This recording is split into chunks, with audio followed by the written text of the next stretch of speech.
What's going on, guys? This is Velocity Reaper here, and we are back again, back to our normal format of doing leaked skins because we actually have enough stuff to cover in a single video. So obviously here we have the week 3 loading screen, so that's going to be this week's loading screen, and not really trying to tell much of a story here. Obviously this is Red Hood defeating more Dyers, which obviously Werewolf in Red Hood, Little Red Riding Hood, it's supposed to be like a story thing. And then for our week 4 loading screen, obviously she is in our vampire characters like lair or castle or something. I'm not really sure if that's an area on the map, so we could be potentially seeing, that might actually be the castle that's on the top of the hill in right by Pleasant Park. So that could be that one, I believe. So let's get right into our leaked skins though without further ado.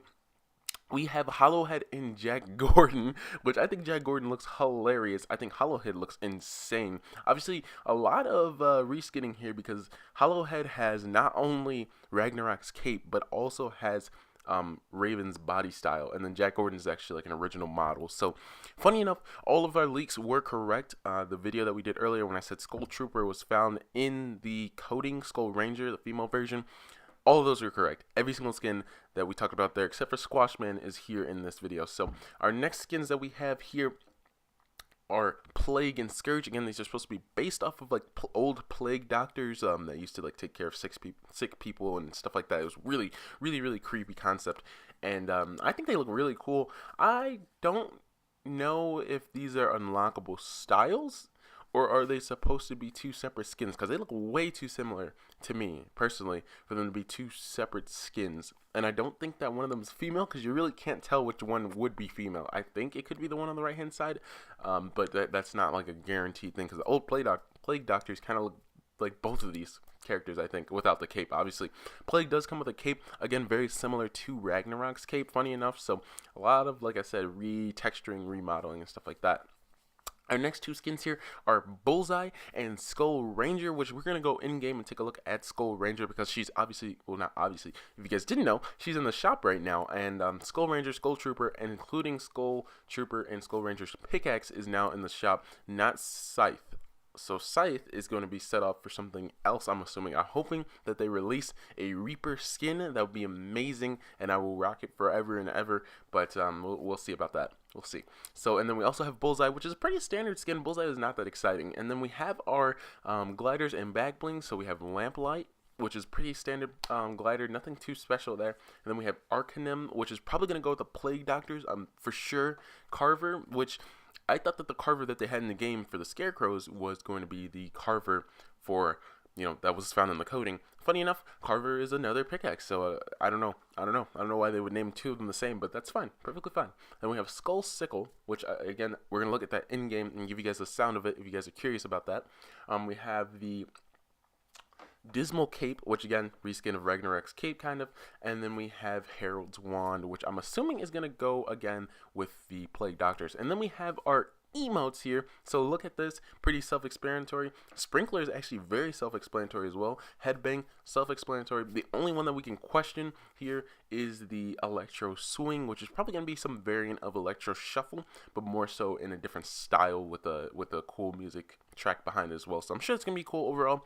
And then the next thing I wanted to cover here briefly with you guys is just the patch notes. So we're going to talk about the rarity changes rather than anything else, because nothing else is really important here, but loot drop rarity adjustments. I'm just going to read through them with you guys. So we decreased the common pistol drop chance from 5.8% to 5.4%, so not too much there. Increased epic bolt action sniper rifle drop chance from 33.33% to 0.42%. Decreased the rare semi-auto sniper rifle drop chance from 0.92 to 0.71. That's a pretty big one. Increased epic heavy sniper rifle drop chances from 0.33 to 0.4, which I don't think I've seen an epic recently at all.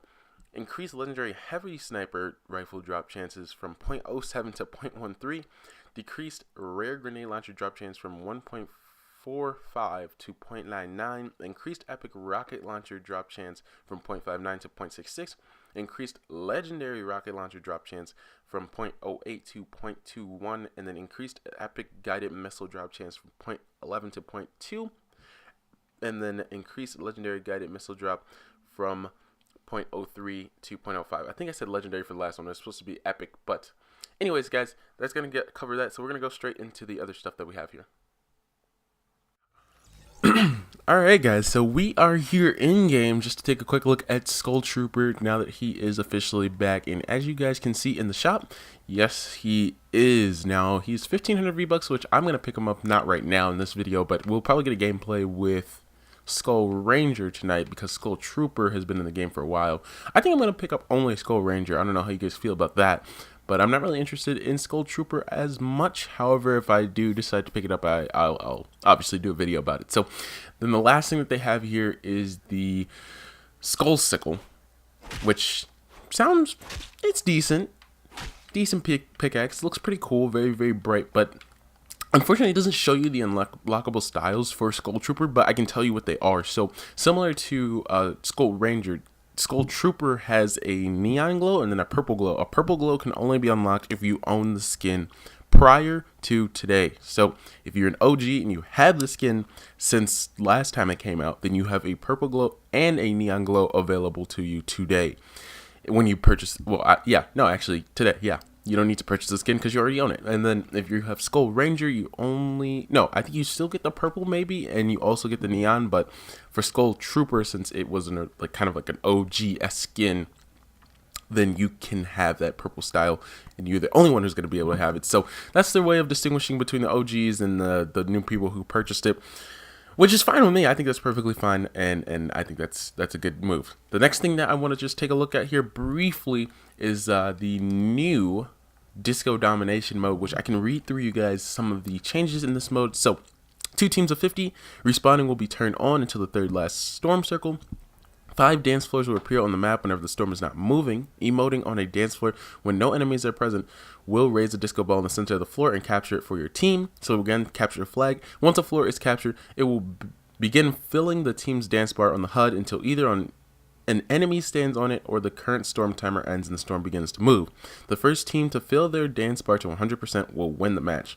The dance floors in the later stages of the match fill the bar more quickly, so don't give up if your team is behind. It is not possible to build on or over the dance floors, but they can be protected by surrounding them with a fort, and glider redeploy is activated in this mode. Press jump while falling to use your glider, and this mode uses 50v50 levels of loot and resources. So I'm not going to hop in right now. Maybe we'll get a gameplay with it later this week. Obviously it's squads, which means that I have to squad up with some friends and stuff like that. So we'll see.